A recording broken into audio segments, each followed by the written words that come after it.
and then, well, by gum, I think we're ready. Let's do it. Hold on, that's not mine. There we go. All right, here we go, Brian. It's time, and it begins in 3, 2, 1. Police Commissioner Dryden speaking. This is Captain America. What's that? Where are you?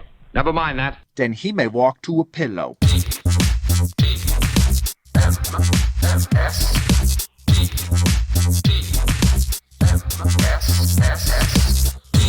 The Morning Stream.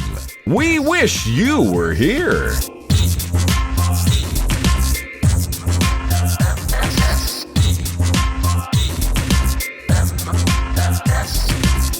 Good morning, everyone, and welcome to TMS, the morning stream for Monday, March the 1st, 2021.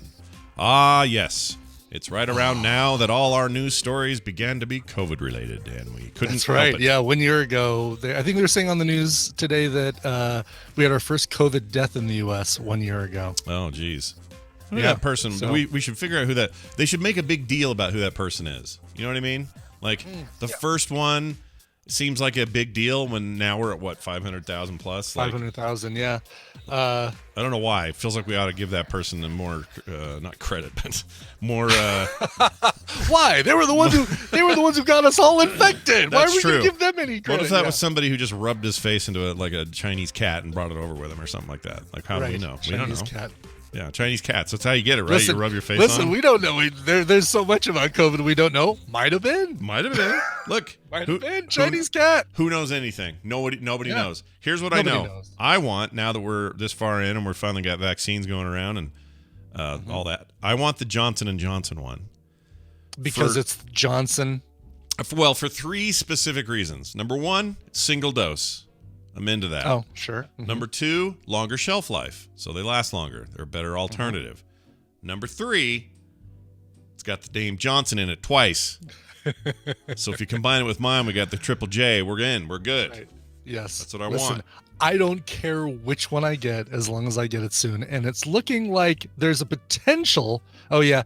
The people are reminded the Johnson & Johnson one is like slightly less effective than the Moderna and the Pfizer. Oh, vaccines. well, by slightly, what do they mean? Like, is it a percentage thing, or- 70% versus 90%. Oh, interesting. 95%. I'll Yeah. take my. Yeah, I guess it's not a insignificant amount, but Yeah. but yeah, no, the way Colorado is looking, it's there's potential that I might be able to get that my age group gets the ability to start scheduling appointments for the vaccine on March 21st. Oh, If that's not bad. things go well. So in 3 weeks I could be getting in line for my vaccine. Yeah, around here we're all being told for our range, we're being told early April or something. So probably So right probably around pretty the same close time. to that, yeah. Yeah. But I'm here to confirm. I talked about this a week ago, and I'm here to confirm in my hot little hands is a Look at you. PS5 controller. That's all I got. I just got a PS5. Brian did it. He pulled it off. You pulled it off, man. I pulled it off. I got the PS5. It's sitting here. Yeah. You got the what'd you buy? Assassin's Creed Valhalla. Yeah. With about 15 minutes played on it because Yeah. this was a bad weekend for me to get To get a game machine, sure. a new game machine. I have no time. Had no time this weekend. Did you play the lady So- or the man? Lady or man? I have the anima choosing whichever storyline. So right now I'm playing the lady. I'm in the first 15 minutes of the lady. Well, you will always play the lady unless you change it. So the way it works Oh, in really? that particular game is it has this option. Mm-hmm. Did you call it anima? Because you've been playing a lot of Warcraft. I think Oh, you I've been called it playing a anima. lot of Warcraft. The Animus. Animus, there you go. So what you Yes. do is you there's a thing in the pause menu where you can flip it at will. So you can be a Okay. dude the entire time, lady the entire time. It doesn't matter. And you can switch anytime. You could be in the middle of a fight and Now, you could see- go, I want to be a lady right now. And you can just Well, there go were be a lady. There were 3 choices when I got into it, and it says always plays the lady, always plays the dude, or let the Animus decide based on the storyline. But what you're describing is the middle thing, right? Yeah. So, Well, the middle thing is just them. It's just random. They're not doing anything special. oh, okay. It's not going to like flip me over to the dude storyline if, No. once I get so far in the campaign for. No, there is Okay. only one. All right. There is one story campaign, and you are either, Gotcha. irregardless of your lady or man parts, Mhm. Same story. Gotcha. Now here's what I really like about this. Yeah. I've been playing so much Immortals Phoenix Rising. The interface for this is very similar. Like you get that same HUD. I know they're both Ubisoft. Right. So Right. that makes a big In fact, difference. this team, the team that made Phoenix Rising, is the team that made the last Assassin's Creed game, Odyssey, which is also set in ancient Greek. But yes, the DNA of Assassin's Creed is all over those Phoenix Rising levels. All over Phoenix Rising, which is great. I like playing both games, so that's actually a nice breeze into this first PS5 game. Yes, Chad, I said irregardless, and I regret it. Okay, I got it. It came out. I even heard myself do it and went, no, Scott, you know it's regardless. And then I kept going, and now I regret it terribly. I'll take it to my grave. You're irredeemable, Scott. I'm irredeemable, or am I redeemable? Well, I'm glad you picked it up. I'm a little surprised. Remind the folks why Brian's such a Spider-Man fan. I was sure you'd get that Spider-Man game first. It was Assassin's Creed was on sale. Oh, and there you so go. I'm like, I'll get it on sale. And but as soon as I see Miles Morales on sale, I'll pick that up. I do have the PS4 Spider-Man game, and I'm guessing I think there's a PS5 upgrade for that. No. Okay, so it's just I think if you get a special version of the Miles Morales one, you get a PS5 version of the. Yes, that's what it is. That is the case. It's a weird deal. Special People were mad about that because they couldn't, because Sony. It felt like Sony was being really weird about it. But I think that's how it is now. As you upgrade to, platinum edition of Miles Morales or whatever it is, gets you the full. Right. The full Gets me the potato. Spider-Man. Cool. I do like Matuba in the chat room just asked. Always wondered why Coverville is not part of the Instance podcast. No, you really don't. You shouldn't wonder. There's really no reason to wonder at all, because for the great reason, the recent reason of me calling the thing in Assassin's Creed Anima. He's been on there before, though. It was like one of our first guest things way back in the day. A couple times, yeah. Before TMS even happened, you were on there. That was a while ago. Yeah. Oh, free No Man's Sky upgrade. Awesome. Okay. Oh yeah, get that. That looks great on next gen consoles. By the way, looks fantastic on there. Cool. Yeah, and it's basically. Oh, you have to buy it. Oh no, you already own it. No, he's saying it's free. Yeah, I've already got No Man's Sky on the PS4, so. Yeah, it's on my end. It's on Game Pass. I bought it twice because I bought it, played it, sold it, and then all the new stuff came out, and I was like, oh, now I want to play it again, and so I rebought it, but I bought a used copy. Yeah. Well, your update will be like 60 frames plus and just beautiful. Nice.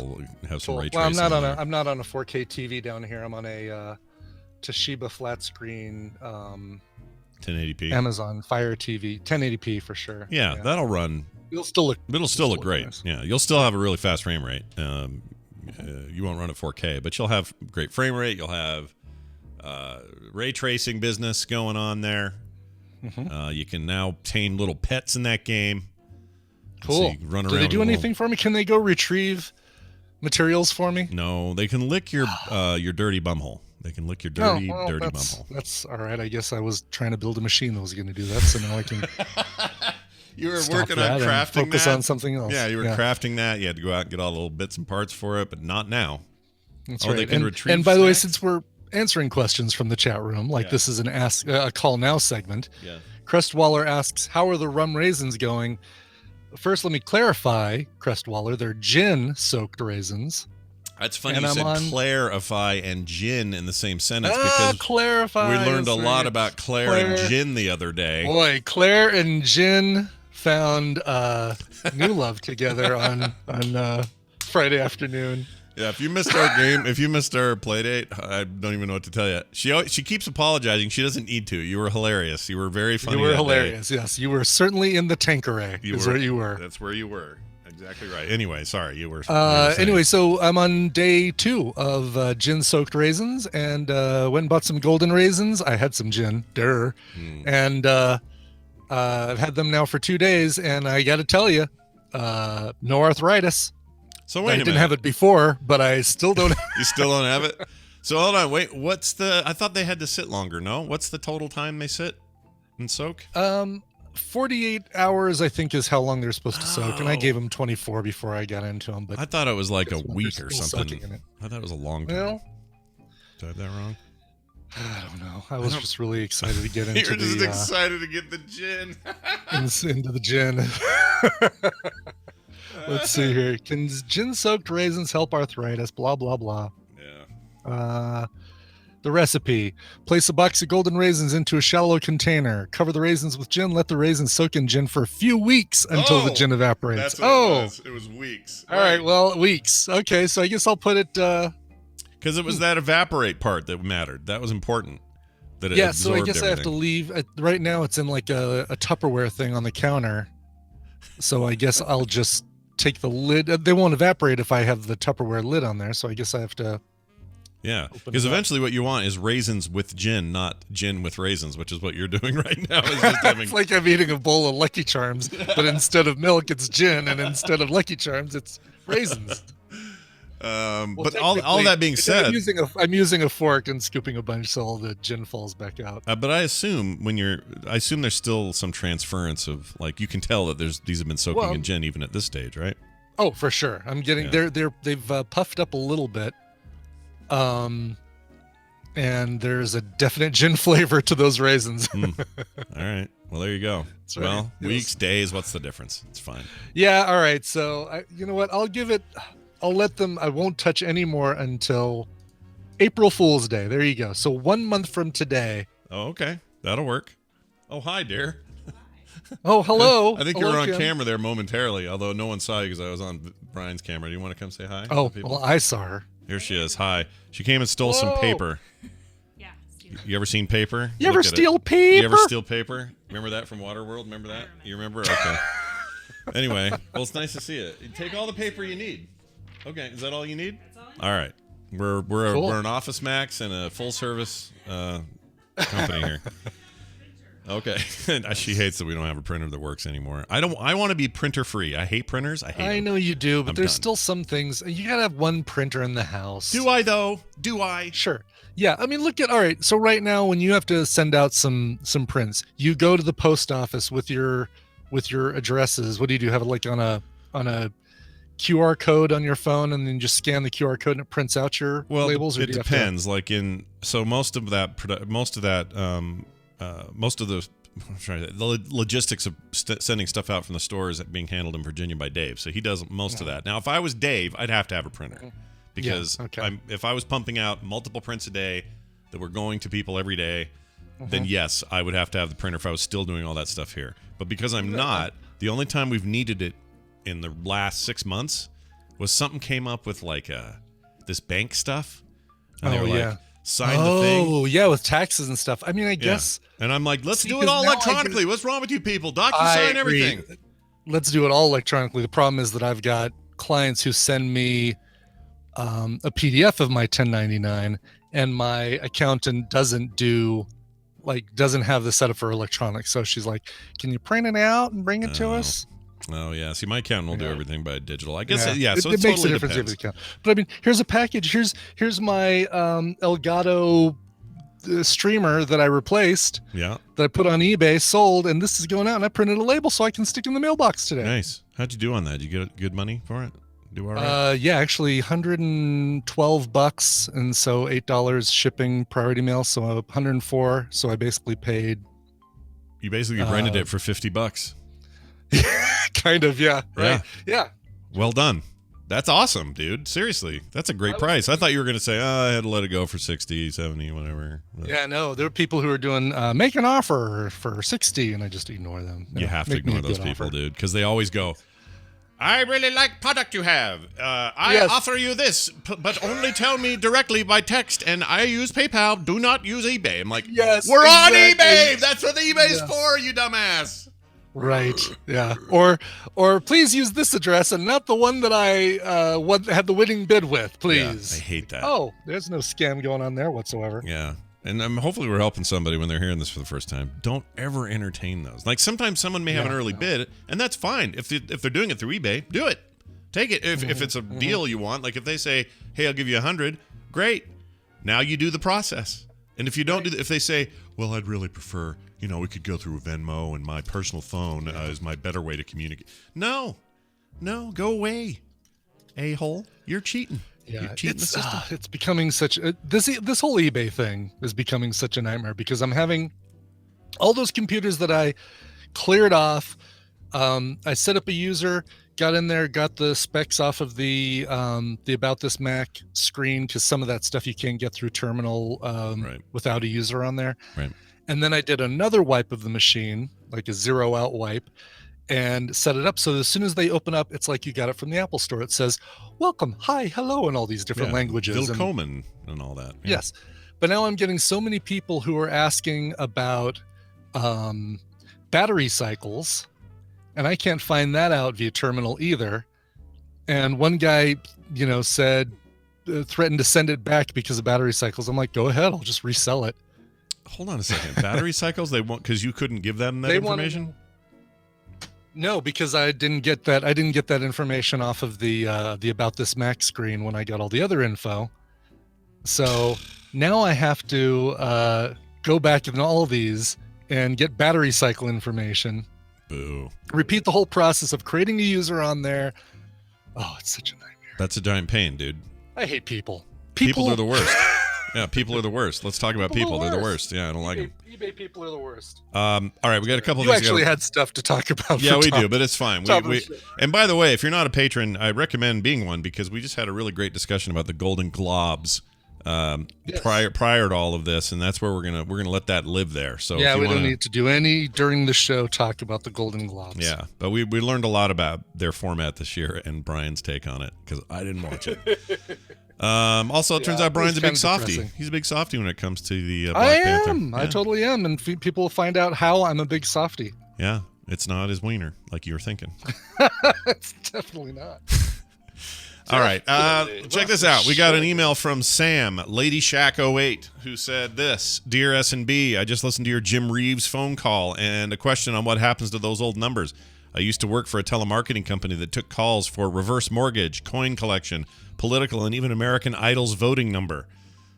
We would be notified when the commercial would air, and incoming calls would list what the call was for. So this is interesting. It's like a catch-all number, or a call center that would take all these calls. You could be the same person and take American Idol, then a collector coin thing, and then a My Pillow, and then whatever. The plates, commemorative plates, or whatever. Yeah, that's crazy. He says to answer accordingly, we would then have a script and questions to provide further information to be able to take payment and place orders.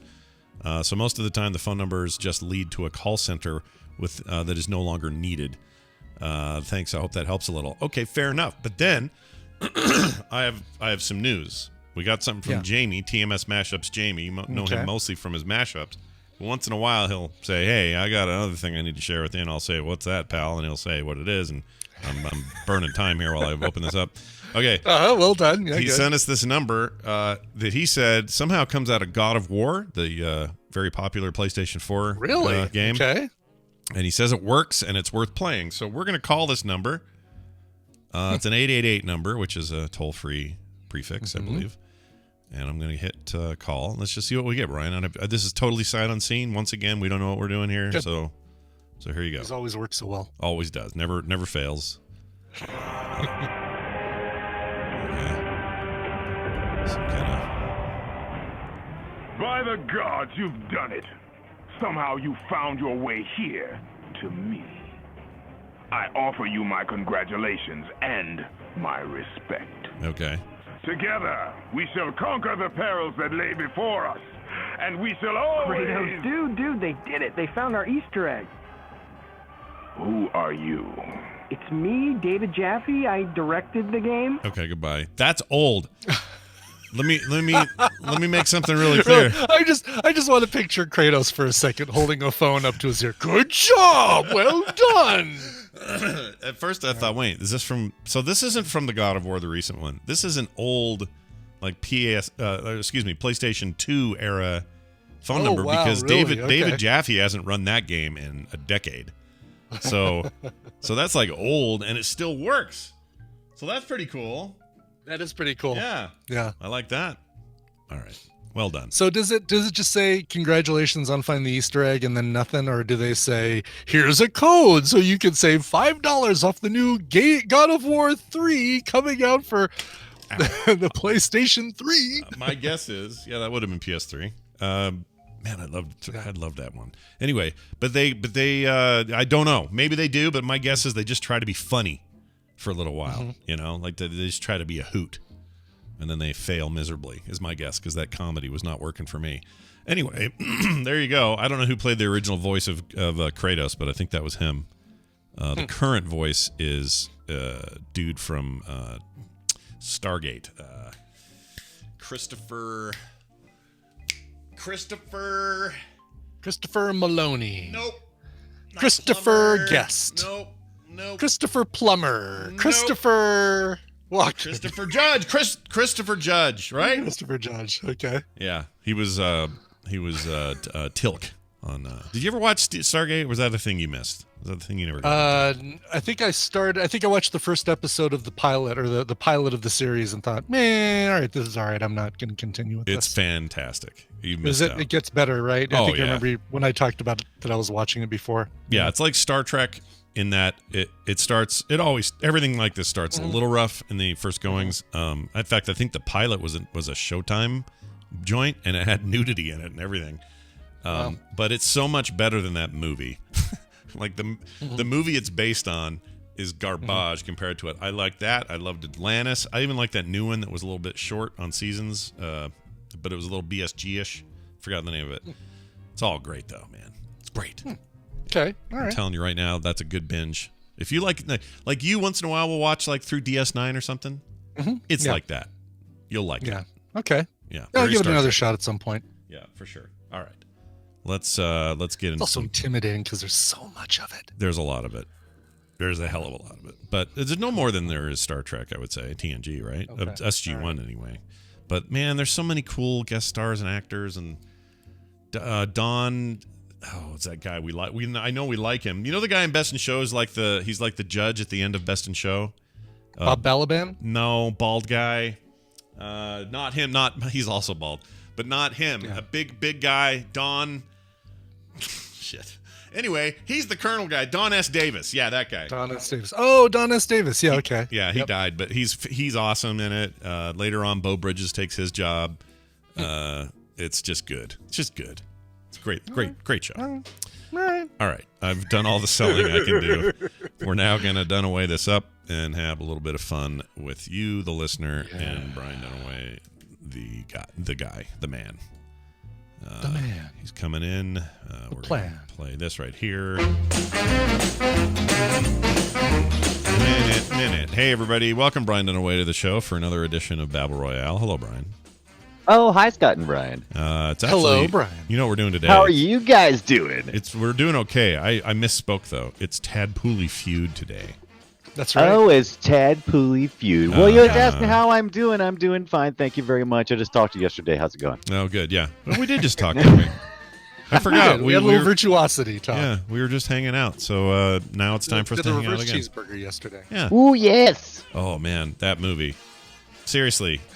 Virtuosity is terrible. Thank goodness you've only got like 10 days, guys, and then it's pulled off of whatever. Oh no, it's still on Hulu, right? We decided. So Yeah, it's Still on on Hulu. Hulu, yeah, right. Not Yeah. on Prime anymore, but still on Hulu. Yeah, go get your fill. And here's the thing: I consider all of the games we play Battle Royale, even though there's a game that's specific to that called Battle Royale. Maybe that's not a problem. Maybe we need to call it Games with Dunaway or something like that. As the Sure. Ooh, I'd like that. Put my name in it. Yeah. Yeah, put his name in. Stick it in. there you go. Play with Dunaway. Yeah, play with Dunaway, which sounds weird. All right, hey, speaking of playing with Dunaway, we're going to play with Dunaway right now and play this game called Tadpooley Feud. Brian, do you want to? Oh, we need a caller though, don't we? Yeah, I'll explain to who. Yeah, good point. Sorry, someone just called and I missed it. Call again, 801-471-0462. That's right. I can already see what our category is. This is fantastic. I'm so excited. I gotta find the password and log in. Hold on a second. I'm scrolling back to the history. Well, You need to don't write think this about down. it too much, Scott, because that's cheating. Oh, yeah, no, I won't think about it. Brian, yeah, it's right there. That link will get you in and choose your color and you're ready to go. Okay, we have a listener. Let's find out who's on the line. Hi, who's this? Hey, this is Jeff from Columbus, Ohio. Jeff from Columbus, Jeff. Ohio. Did we meet when I was there? Did we get to meet? We did. Oh, that's right. I knew a Jeff from Columbus. I just couldn't remember where or how, but that's how I know because I met you in Columbus. Fantastic, Jeff. It's good to have you here. Go ahead. Oh no, I was the one that brought you guys the Jenny's ice cream and stuff. Oh, you're the man. You not only brought us Jenny's ice cream, and it was so good that the next day we decided to walk down there and get more because we liked it that much. That place is insane. Oh, my gosh. I can't eat ice cream anymore, but, man, that was a hell of a thing. So, yes, you're still eternally in my good graces as a result. Hey, Brian Ibbett, will you explain to Jeff how this is going to work and what he might win? Well, yes, I will. So it's time to play the Tadpooley Feud. You almost said it. I almost said it. I've surveyed the Tadpool on some nerdy topics, and Scott and Brian will have to predict the answers that they gave us. It's Scott and Brian's job to see how many of those answers they can guess. Jeff, your job is more important than ever because you're going to be working with either Scott or Brian. If your team wins, you'll get a prize package that includes De-Leveled game. These are both games on Steam. De-Leveled and The Ambassador, Fractured Timelines. Ooh, Nice. De-Leveled. Familiar with either of those? I'm not. I think, Scott, you played D-Level, didn't you? Did I? I thought that was... Something's I thought you familiar. did. Something The rings a Boot bell. Show? Something rings a bell. De-leveled. Cool. It's not disheveled, right? No. Okay. I remember talking about what a stupid name that is, but hey, it sounded Right. like something we played before. Yeah, it does sound like something. Anyway, I'm sure they're good. All right. Cool. All right, let's give you guys a topic, and then we'll get into this. Your topic today: hands-on buzzers, Scott and Brian. All right. What is your favorite Star Wars quote? Oh, crap. I buzzed in, but it Scott. didn't make a sound. Sorry. What? what? Scott What? buzzed in. I buzzed in. Okay, you ready? Favorite Star Wars Yes. quote. Yes. These aren't the droids you're looking for. Show me. Oh, These that's a aren't the good one. droids you're looking for. Oh, wow. Seventh download. answer on the board. 6 answers will beat That's it. pretty Brian, good. can you name another Star Wars quote that our Oh, Tadpool let's see. likes? Do or do not. There's no try. Do or do not. There is no try. Show me that. Oh. Number 2, Brian, you've got the option to play or pass, but our caller, Jeff, you actually get to decide who you want to play with, either Scott or Brian at this point. I will go with Brian. All right. Okay, so you'll be playing with Brian. You'll be helping him with answers. Brian, you have the choice of either... Actually, we're not doing that pass or play thing, right? Because we got the strikes, multiple strikes for each of you. Right. So, Okay. Brian, you'll be playing, and All right. so points are going to be going to you from this point forward. All right, name another Star Wars quote that people seem to like. I'm gonna go with Akbar. It's a trap. I guess I should ask if my my co-pilot here, my Wookiee, agrees. Yeah. What do you think? It's a trap. Is it good? No, I think that's a good one. All right. All right, show me. It's a trap. Oh, I thought it'd be number 1. Number 5 on the list. Very good. I was sure that'd be The number one 1 that's for... the one that Scott always says, and I can't. I've heard Scott say it so many times, and I no longer associate with Star Wars. But stay on target. Oh, yeah, stay on target. I'm too Stay fat. on target. I'm too fat. I'm too Stay fat. on target. I feel fat. I can't Show do it. me. Stay on target. Oh, man. That's not Really? bad. I would have gone with that, too. I should have asked. You should have asked Jeff if he liked that answer. All right, we're going over to Scott. Scott, name the Tadpool's favorite Star Wars quotes. Oh, it's so fun watching these two do it. Now I have to think for myself. Mm-hmm. I don't like it. Jamie, can you isolate that? All right. Let's go with. Do I have to get it exactly right? No. Okay. No. You just roughly. So it's the whole Tatooine's of hive of scum and villainy thing. That whole deal. Ooh, that's a good one. Except it's not Tatooine, it's Mos Eisley. Or Mos Eisley and Tatooine. Show me you'll never find a more wretched hive of scum and villainy. Oh, that's good. Damn it! Oh, it was on the list, but did not make the top 10. Back over to Brian and Jeff. Now, the one I was gonna say, but you had one. You had one. Go ahead. No, there's just so many to pick from. Yeah. There's a lot of talking in those movies. The one that came to my mind immediately was the two that come to my mind immediately was I find your lack of faith disturbing. but I'm like, that's one of my favorites. I was trying to think the Tadpool would have been down with that. I'd actually thought of that one. I'd also considered the time that Leia called him a nerf herder. But I find your lack of faith disturbing. Let's do it. Okay. Show me I find your lack of faith disturbing. Oh, really? Oh. All right, something just occurred to me. And I was worried about the Tadpool not going with that one. Go ahead. Something just occurred to me that makes me realize what we're dealing with here. Brian, you didn't say this, but it's Star Wars quotes. It doesn't mean the original trilogy necessarily. It could be anything. No, it can be all over the. So Misa Jar Jar Binks could be in there, is what you're saying. Yeah, but also something like, I'll say "This is the way." How about that? No, that's a good one. Oh, right, because Mandalorian is a Star Wars. Sure, okay. Yeah. This is the way. Yeah. My surprise might give you a heads up as to what you're going to get here. Shit. Show me this is the way. Gosh dang it! So everyone's brain is in the movies. Yeah. All right, go ahead. No, everyone's thinking about the movies, not TV. I'm sure. Yeah, I think we're trying too hard. How about May the Force be with you? I mean, that's a good point. Seems like an easy one. I think we're really just trying way too hard. All right, show me May the Force be with you. Oh, wow. 10 Last on the one. list, yes. Jeez, Number Louise. 10. I guess maybe we aren't thinking too hard then. I don't know. No, you might be. All right, you guys keep going, right? Or do they go back to You me? guys keep going. Yeah, keep going. Okay, yeah. In that case, what do you think about "Help Me, Obi-Wan Kenobi"? You're my only hope. What do you think about? Is that too general? I think that's a good one. This good one. All right. Help me, Obi-Wan Kenobi. You're my only hope. Show me that holographic Leia thing. Oh, come on. All right, Scott. So here's the deal. Brian and Jeff have 3 points on the board for uncovering 3 answers. Yeah. You need to run the board with 3 more answers to win, 2 more at a tie.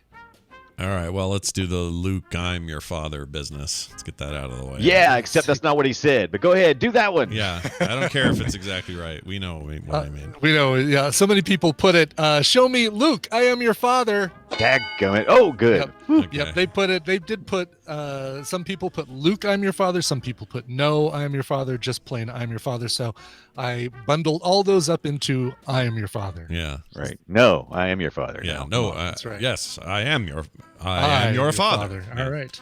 All right. 2 to 3. 2 of One 3. more to Here we tie it go. I really like Jeff, so I promise I'm not trying to hose you on this deal, but I feel a fiduciary duty to not throw this away, so I'm going to try. Let's go with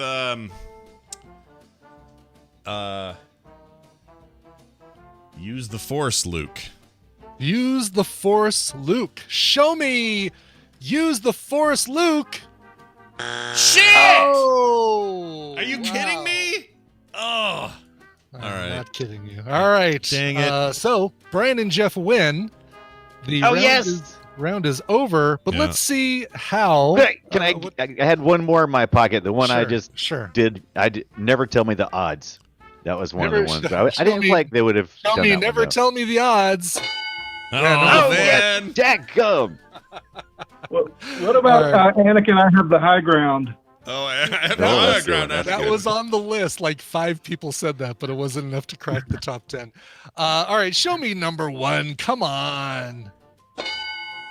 I I love you. I know. I know. I Oh, was that- gonna do that one. But I that's didn't think it was two. any chance That's that'd be up two there. people talking. I didn't It's think that would count. but it's a quote. It's a.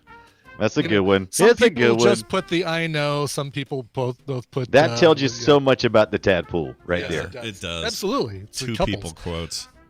Show me number 3. I have a bad feeling about this, or I've got a bad feeling about this. Any variation of the bad feeling about this, which Yeah. was said in just about every movie. Yeah. Show me number 8. Laugh it up, fuzzball. Damn it. Wow. Empire And Strikes show Back. me number 9. We're fine. We're all fine here now. Thank you. How are you? Nah. Any Yeah, think about that. Any combination thereof of the boring conversation No. anyway, all that stuff got lumped into that one. Damn it. That would've been so Ah, good. really, I don't know. Chat room won this one as far as I'm concerned. But Oh, I need to chat room. did Jeff. Jeff won. Winner, Jeff winner, won. chicken Yeah, dinner. Jeff. Yeah, well done, Jeff. You've won, and I'm glad to hear that. Now the trick is you got to email Brian coverville@gmail.com, and then That's right. he will transfer these prizes to you. That is well correct. done. Do you have anything to say in your defense of why you're such an awesome player? Nothing. You don't got nothing. All right. Nothing. All right. Nothing. That's Thanks, all right. You guys. don't- I really appreciate it, though. Yeah, no problem, man. Thanks for the ice cream again. I know I don't say it enough. It was so good. All right, that's going to do it for that. Hey, Brian Dunaway, well done. Good to have you here as always. Thank you. Yes. You want to hear some of the ones that didn't make it onto the board but were great quotes? Please, Sure. please. So I find your lack of faith disturbing was number 11, so just barely didn't make it. Let the Wookiee win. Why you stuck up half-witted, scruffy-looking nerf herder. Let's see. Hello there. Just Obi-Wan the first time he sees. Really? True. And I thought they smelled bad on the outside. Oh, of course. It's over, Anakin. I have the high ground. No. That's no moon. And my favorite, McClunky. Wow. Oh, nice. So nothing from the Mandalorian made it in there. Nothing from Mandalorian, and very few things from outside the original trilogy. But because there were some things like Because I think you know. one person put, "Did you ever hear the tragedy of Darth Plagueis the Wise?" I thought not. It's not a story the Jedi would tell you. Like that's somebody's favorite quote, they think. I kind of now it might be mine because they used it. Yeah. That's pretty funny. But I'm just saying, like, I'm surprised nobody went. This is the way, or Yeah. I have spoken, or there's that show's full of memey stuff. I was really It surprised is. by that. It totally is. All right. Well, And by the way, Luke Sightwalker was trying to figure out why we're doing number of answers and not points, because this balances out. 78 people had "I love you, I know," out of the Right. 300 people who did the survey. So if you got that one, It's it over. probably meant that the game would be over mathematically. Although Do or Do Not had 72 people pick it, so yeah. the top two answers had half of the respondents. The trick is, here's what you do. Make sure you follow our Twitter account, because when there's a new survey going up, we post it there. And Yep. we'll make sure Twitter, to do that every time. Facebook. I did it on Discord, Slack, and we put it everywhere. Yeah, so if you see that link, don't be afraid of it. It's just a Google form, and you go fill it out, and you get to be a part of the thing by being a statistical, probability or whatever. And another big shout out Never to tell me the odds. Al Kebab for putting this thing together. It's a Yeah. great. This tool makes this game so much easier. I agree. Imagine the real Family Feud without the big board and the things flipping over. You couldn't do it. It'd be lame. Can't live on Richard Dawson kisses alone. That's right. what I say. Anyway, Oh, and one last thing on the survey front. If you put silly answers in the survey, guess who sees them? Ah. Just me. And that's it. And Yeah. so they're funny, and I laugh at them, but they don't get counted in the results because they probably don't apply. so if it says Brian Dunaway's severed foreskin, you're the only one that ever exactly. knows. Okay. I'm the only one who gets to see it, and I might chuckle at it, but Not what, me. are you playing with your microphone there, Brian? Oh, was I? I don't know. It's a weird sound. Hey, speaking of which, there's a lot of weird sounds coming out of him for our recent episode of Film Sack we just put up last night. It is for the movie Virtuosity, a kind of terrible Denzel Washington, Russell Crowe thing from the 90s. And if you'd never seen it, boy, howdy, it's time, because it's still on Hulu, and for a few days still on Prime. No excuse not to watch it and to listen to us, so go check it out, filmsack.com. And join us tomorrow for me and Dunaway's little show called Boop. Yes. I got a weird game I found on Game Pass. Can't wait to talk about it. Oh. Super freaking weird, but I think I love it. And whatever Brian picked, we picked some strange, indie, small, weird games, and we play them and talk about them right there, live at 3:30 Mountain Time at frogpants.com/TV. No, frogpants.tv is what I meant to say. Hey, Brian, anything you want to add before you go? Wow, I think you about covered it this time. Yeah, I did. We got it all. It's been a good one today. Yes, I appreciate all the things you guys do. Oh, thanks, man. Good. I'm glad you like it. And I'm glad you exist. Bye now. All right. He's gone. Yeah, he's gone. We can talk about him now. Now we can talk about him. I don't watch the news. Oh, good, because we do, and it's brought to you by... Brought to you by Soundography. Yeah, after things like Slayer and Mushroom Head and Typo Negative Hammond and I decided to spend some time listening to some sweet, sweet country music. I don't know which is worse. So we listened to a whole week of 2 weeks actually of Toby Keith, and remind me of a song. What song should I know? What's a mainstream? Red Solo Cup. I Love This Bar. All the stereotypes then. Yeah. Okay. Yeah. Anyway, what did we think? I hope I'm not giving too much away, but you can check it out by going to soundography.com to find out more. Soundography.com. Listen to us talk about Toby Keith. Nice. Toby Keith finally getting his due on Soundography. All right. Whose idea was that, by the way? Was that Hammond's or yours? We try to do, we always do one country artist every season, and we bounce back and forth between old country, which I like, and new country, which I don't like. Yeah. So for every Toby Keith, there's a Patsy Cline or a Willie Nelson or a, right. But then we also get Reba and. You probably like that Coulter Wall guy then, don't you? Because he's like new, but his style is old. I do. You know who I really like, and I can't. All of a sudden, I can't think of his name. Oh, and you mean that's the guy that just got busted with all the N-words, right? Who's that? Oh no, that's a different guy. That's not Coulter Wall for sure. Not Coulter Wall. No, Coulter Wall's pretty independent. He's not super mainstream. I'm trying to think no, who's the guy that did that really cool crossover rock album? Oh my God, why can I not remember? Stevie Ray Vaughan.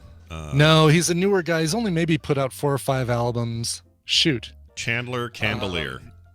All right, now I'll look it up. All right. Penrose Von Stipend. Except I can't remember the name of it was like one of my favorite albums of 2019. And so much has happened in the last. Sturgill Simpson, thank you. Oh, with the animated thing and everything. Yes. Sturgill Simpson, I really, really like. That was awesome. Yeah. Oh, I freaking love that. You're the one that put me on that. I love that. Yes. So that'll probably be coming up in a future season as like all right, let's play something we really enjoy. That's an album that Brian turned me on to. I turned Scott on to that. Yes. Yeah. Big pause between the second and last letter or word. Let's get to a couple stories here. This is an important breaking one. We had to get to it.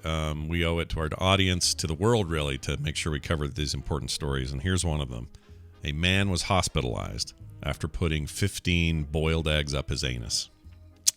Oh. Yeah. How do you feel about that, Brian? 15 boiled eggs. Yeah. Like, it's 15 too many. What do you think was the straw that broke the camel's back? Like 2 boiled eggs? Like, I think that would be where you say, nope, yeah. I think I need emergency medical attention. Any boiled eggs would be my answer. This is the worst reboot of Cool Hand Luke I've ever seen. It's pretty bad. For better or for worse, probably worse though. People just love to stick things in their bums. All right? That's what they do. But one recent case will make even the most jaded of us wince, says this article. It all started when a report published last week in the Dutch Journal of Medicine titled Step-by-Step Approach to the Rectal Corpus Alienum. All right. Don't know what that is. Rectal corpus alienum. Alienum. Yes. Aluminum. Rectal corpus alienum. In other words, how to remove foreign objects or bodies stuck in a patient's bum. A truly noble cause. Ladies and gentlemen, the paper begins. Patients who visit the emergency room because of foreign bodies in the rectum are certainly not exceptional. In recent years, the problem has just increased. On the basis of 3 different cases, we present a step-by-step approach for the removal of a rectum corpus alienum. One of those cases is making headlines. Patient C is a 29-year-old man who came to the emergency room around midnight because of acute stomach pain. The study reports. And then the report goes on to say, by the way, patient C's real name is Mike Bailey of Jamestown, New Mexico. Here's his real name. Yeah. Together with his partner, he had anally inserted 15 boiled and peeled eggs while under the influence of GHB. Ah, sure. Yeah, that'll get you every time, that GHB. That'll get you. The old GHB, yeah. Sure. Watch out for George Herbert Walker Bush. right? Yeah, that's He was under his influence. He was watching old tape of him going, it's I will not raise GHWB, taxes. yeah. Read my lips. No new taxes. Oh, put the eggs up my bum. Put them in. When he finished, they put up a big sign that said "Mission accomplished." Well, that'd be his son, but yeah. Wrong bush. Yes, Yeah, wrong bush. Never be in the wrong bush is what I'm saying. Never be. This guy put him in the wrong bush. By the time the gentleman got to the hospital, he was suffering from an abnormally rapid heart rate, tachycardia of 120 beats per minute, and rapid breathing rate of 28 breaths per minute. Physical exam revealed abdominal guarding across his entire abdomen. Basically means it's all stuffed up with these eggs. Suspecting abdominal sepsis, the doctors gave him a CT scan, and what they saw was not pretty. 15 hard-boiled eggs. Now this Don't story put all your eggs in one asshole. This story makes me think that he wasn't up front right away with what might be the problem. Do you know what I mean? Like, he went in going, "Oh, that stomach hurts." Well, I've got some stomach issues. Did you eat anything? Oh, not technically. I guess I didn't really eat anything. Yeah. Does it count if I pushed more than a dozen eggs in my bum? They had to open 2 cartons, boil, and J.K. Grammer points out, or somebody pointed out, or Dice Tomato, that they had to peel the eggs while on GHB as well, which requires some dedication. Which makes me think they didn't get all the shells. I think that was probably problematic. Anyway, shell fragments. This story would bum my daughter out because she thinks any egg that isn't used for her amazing egg bowls in the morning is a waste of an egg, and so I'm not going to tell her about it for lots of reasons, but that's one reason. All right, one final story. Check this out. Las Vegas, back in the news. All these months later, pandemic be damned. The newest Las Vegas slot machine is 11 stories tall and dispenses used cars. Oh, man. No way, really? Yep. This is amazing. So here's what you do. Forget about being for cash at a casino. Used car shopping site Carvana has a giant vending machine in Las Vegas that accepts tokens for cars. It's an 11-story structure. It is Carvana's 28th car vending machine in the U.S. I've seen these in Hong Kong or something, so I don't think this is new in the world, but here it might be new. This is a first in Nevada. The Las Vegas machine lights up and fits into the skyline near the famous strip. It holds up to 39 cars that are stacked up and brought down to ground level with a special car elevator rather. You first have to browse and buy the car online. Well, this isn't the same as a slot machine.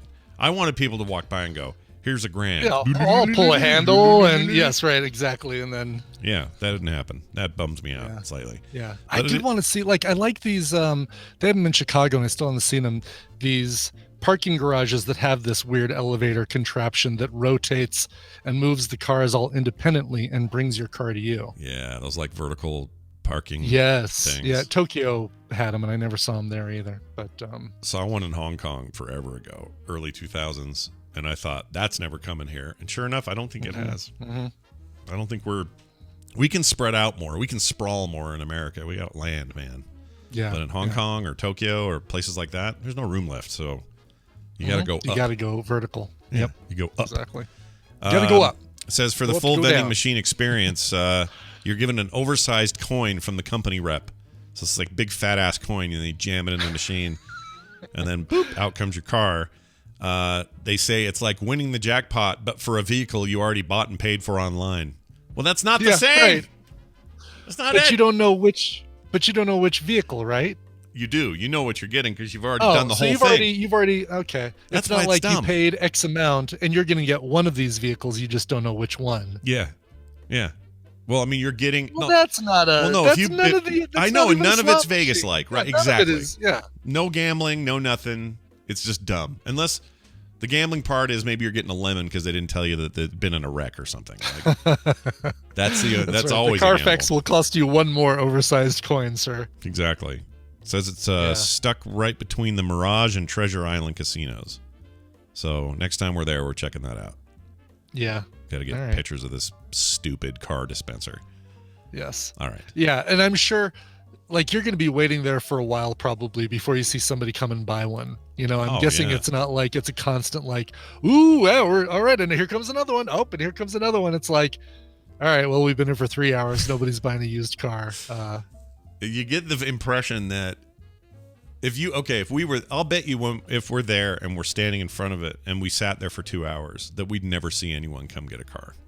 I bet, yeah. I mean, I'd bet 4 a day, maybe. Maybe, right? if that. Yeah. And so it must be, I mean, why else would you build it other than the hype for it? But I don't know. Just the hype, yeah, exactly. It's to draw attention. It's a very expensive structure to build for this level of non-hype. Right. They're going to get the initial newscasters, local news talking about it, but people are going to go and try and see this thing. They're going to get bored. The word is going to spread that it's boring, and then nobody's going to go there. Yeah, and then it'll be dumb. Here's what you do to make it cool. And I would do this under the right circumstances. $200 get you in. All right.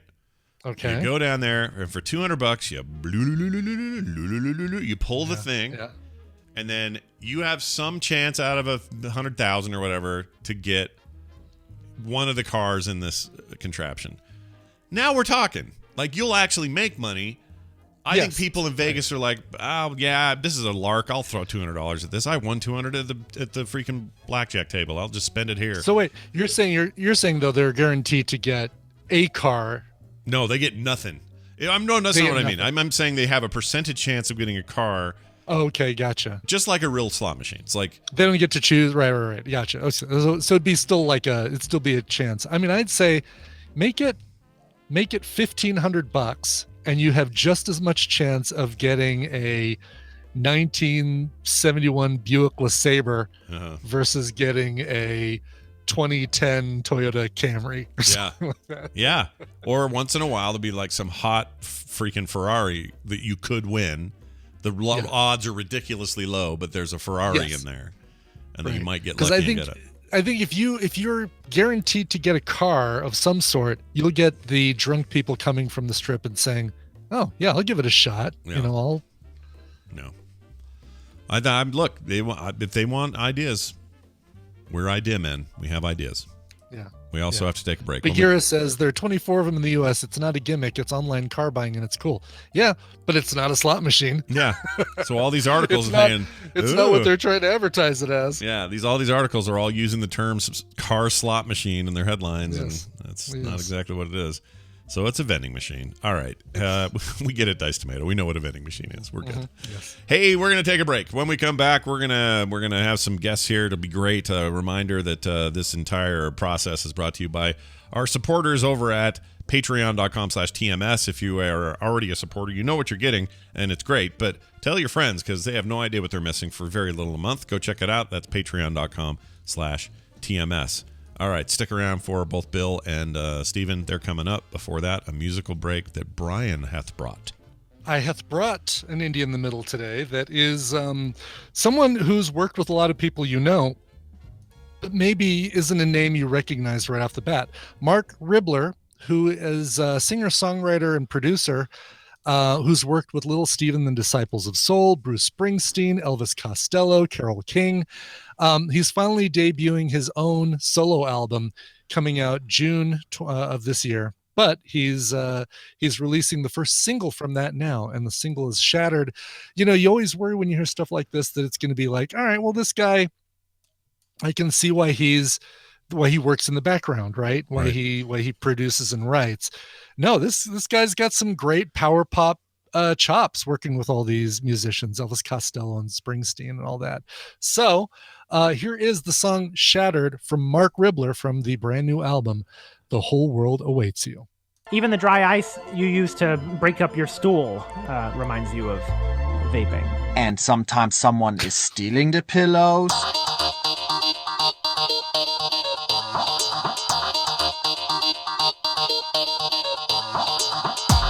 Easy listening for Office Depot parking lot taco eating. This is the morning stream.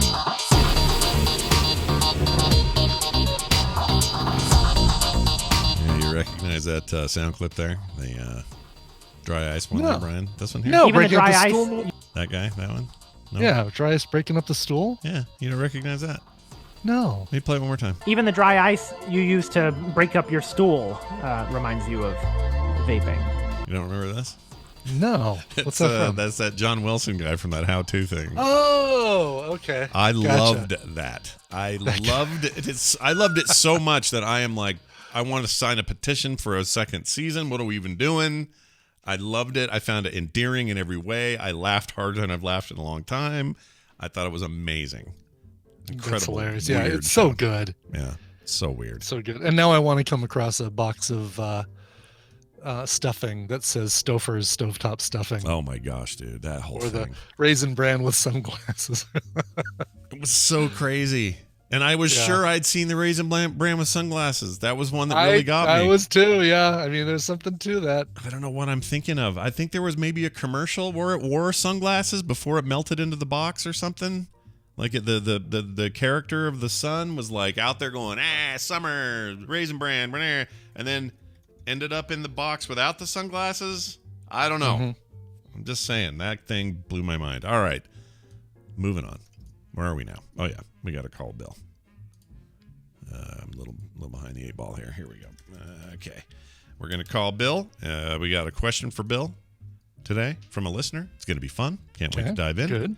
Let's play this to celebrate. Your bat cave's open there, Bill. Bill Duran of punishprops.com fame joins us now, all the way from Seattle or thereabouts. Hello, Bill. How are you? Good morning. Big day. Lots going on. Yeah. Got a few things to talk about. Yeah. Not the least of which is that this segment, this Making Things with Bill segment, we've done 200 of them. What? Oh, really? Wow. Yeah. Oh, yeah. I track all of these things. Now, that's not counting fitness? Not counting fitness. That was so when you switched over to just doing Making Things with Bill. Yeah. No, the fitness thing started about a decade ago. Yeah, like a while ago. The show. Yeah. Yeah, I was going to say that was pretty early on in the show's inception, but I can't believe it's been 200 of these. That means that whoever's been listening to all 200 of these, they should all be master makers now, right? That's the deal? Totally. Okay, yeah. Fantastic. I'm in. Anyway, it's good to have you here, Bill. I got an email. You want me to read this first, or how you want to do this? You want to do this first or last? Yeah, let's tackle that first. All right, here we go. We got an email from Derek Q. Derek, if you're listening, this is for you. Says, hi, could you ask Bill what chemicals you should use to remove paint from an existing prop that you might want to refinish or repaint, and what precautions should one take when using such chemicals? Seems like a pragmatic question about. I'm glad he asked about safety. That's good. Yeah, absolutely. Yeah. What would you tell? I know we've talked about these here and there, but I don't know if we've gone into too much depth about what variety of stuff is out there, how careful you should be, that sort of stuff. Mm-hmm. Yeah. So I did this recently. I had a wedding cake topper from my wedding, which was also more than 10 years ago. Yep. And the original paint job on it never fully dried, and it ended up 10 years later being fully covered in cat hair. So I had to take the paint and the cat hair off and put new paint on. Right. So I tried a couple of different, I didn't know it was painted with. So knowing what kind of paint you worked with can help. Oh. I didn't paint the original. So if I did, it would have dried. Yeah. So I tried a bunch of different chemicals. I tried acetone, I tried naphtha, and eventually I tried lacquer thinner, and that did the trick. Lacquer thinner is pretty nasty stuff. Now, why does that sound? That sounds so basic. Like when you say lacquer thinner, it feels like something my uncle would have told me in '85. Like, grab me the lacquer thinner or whatever. So it's like an old school solvent, right? So lacquer paints don't get used as much as they used to. I imagine it's health and environmental concerns because the stuff is very noxious. You don't want to breathe it in. You don't want to get it on yourself. You don't want to drink it or anything. That'd be bad. Right. And it gets sprayed in the air all the time when you're working with it. So there are actually, like, there's a company called Flowquill that made good lacquer paints, and I cannot find them anywhere anymore. Like, they're just less and less lacquers out there. But you go to Home Depot, you can buy lacquer thinner. You do want to be careful with this stuff. Now, the way I stripped the paint on my cake topper was I brushed a bunch of lacquer thinner all over the surface, and then I wrapped the whole thing in paper towels that were and I think I put plastic wrap around it too. And then I covered it with a plastic container, like a jug or something, to keep the vapors in, right? To keep them working on that paint. And I left it for a couple hours, and that bubbled the paint up, and you could just like pick it off with like a toothpick. It was so cool. And then I was able to use a brush to brush most of it off. I did have to sand and scrape some of the paint away. If you're stripping paint off of anything, you're gonna have to use a little elbow grease. It's not all just gonna fall off magically. Right. I could So see that. let's say you know the type of paint that was used on it. Do you have recommendations for maybe a couple of the most common kinds? Yeah. Good question. So, for example, every kind of paint has its own thinner, right? So I don't use enamel paints very often, but I do have an enamel thinner. And that's used usually to clean your brushes, to thin it, to put it through an airbrush. But also it's used to clean or remove that paint from anywhere you got it that you don't want to keep it. Yeah. So I have a can of enamel thinner that I would use on those enamel paints. I would use the lacquer thinner on my lacquer paints. I do have some lacquer paints. But also lacquer thinner kind of tends to work on everything. It's just really aggressive. Yeah. Listen to this. I got this warning label I want to read off a lacquer thing I found on Amazon. It says danger. And then there's a skull and crossbones, like Jackass style, like Warning style. It says poison, extremely flammable vapors may cause flash fire or ignite explosively. May be fatal or cause blindness if swallowed. Eye irritant, vapor harmful. Read entire label prior to use or storage. 1/4 of this stuff. So yeah, they're pretty serious about letting you know in 2 languages on that front. That you best not be eating that shit.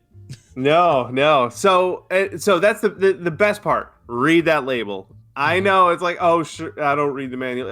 Read the label. Read the label on this stuff. It's super important. Sure. Especially lacquer thinner. Generally, what they're going to tell you, this isn't an excuse to not read the label, but generally they're going to tell you work in a well-ventilated area. So don't do this in your house. Do it in the garage. Do it on the porch. The smallest closet you can find. No.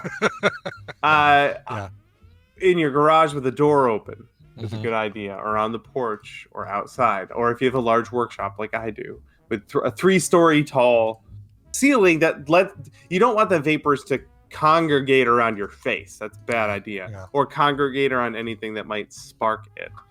Something else to be really careful about when you're using flammable liquids is if you use a rag to clean it up and that rag is soaked in flammable liquids, it is very common for that rag sitting in the trash to ignite. That's a thing that happens. Isn't that weird? It's so freaking weird. But that's just how nasty the lacquer thinner is. Yeah. When we moved into our current shop, we had to have a fire inspection, and we have a fireproof container that all this stuff is kept in. And that's what the guy cared about. He's like, do you have any large containers of lacquer thinner? Like, he was specific.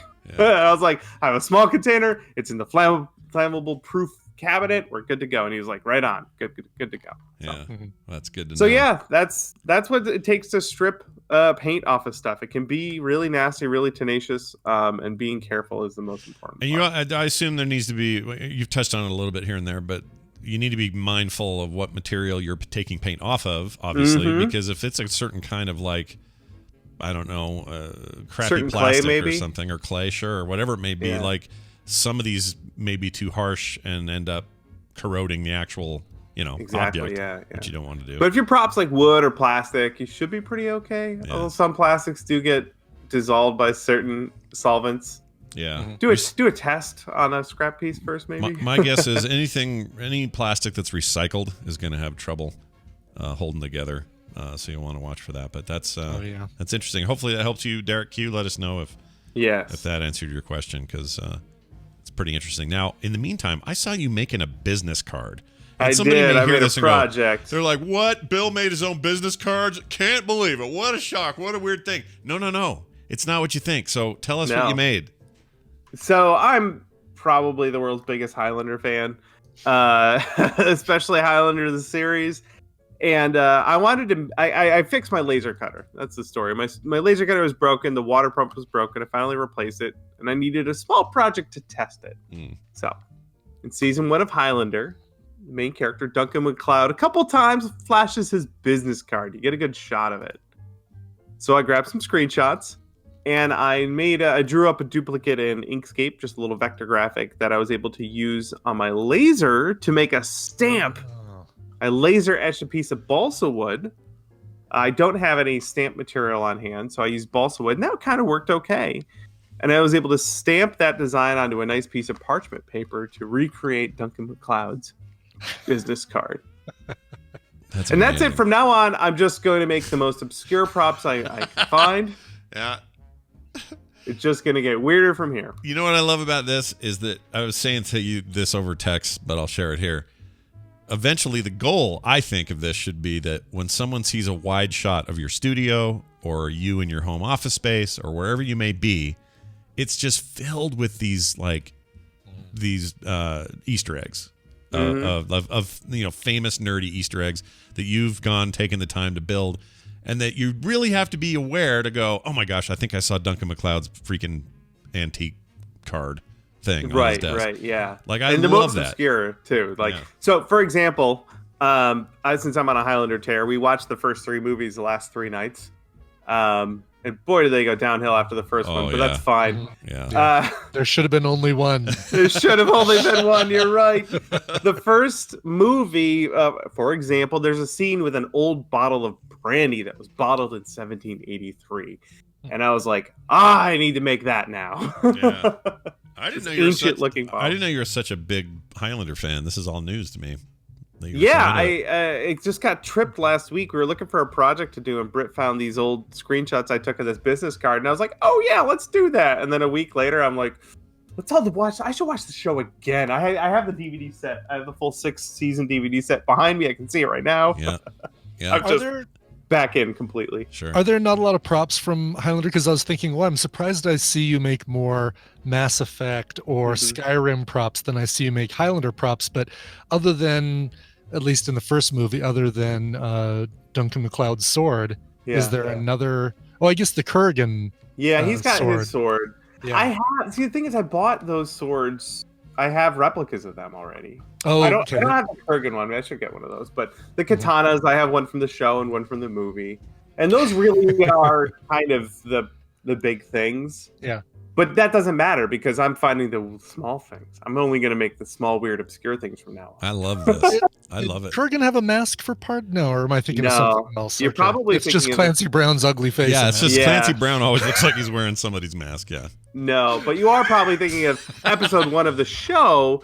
The bad guy, his name is Slan. He wore a mask. You're probably thinking of that. You know what? That show's not bad. I just want to put it out there. If you're looking for a decent time with a 90s effort, late 90s, I guess. Really good effort too, especially the back in time stuff. They did a great job with the sets and costumes. I agree. That show's better than it deserved to be. To skull me, helmet that he wears, it's a bit like we were talking before the show, or maybe at the top of the show, we were talking about Stargate Sg1 and how much I love it, and I really dislike the film. Although I think there's things about the movie that are okay, but I think the TV show is infinitely better. I feel like that's true of the Highlander show if you compare it to movie 2 and forward. Correct. Because the original is great. Like, it's classic. It's amazing. Yeah. It's great.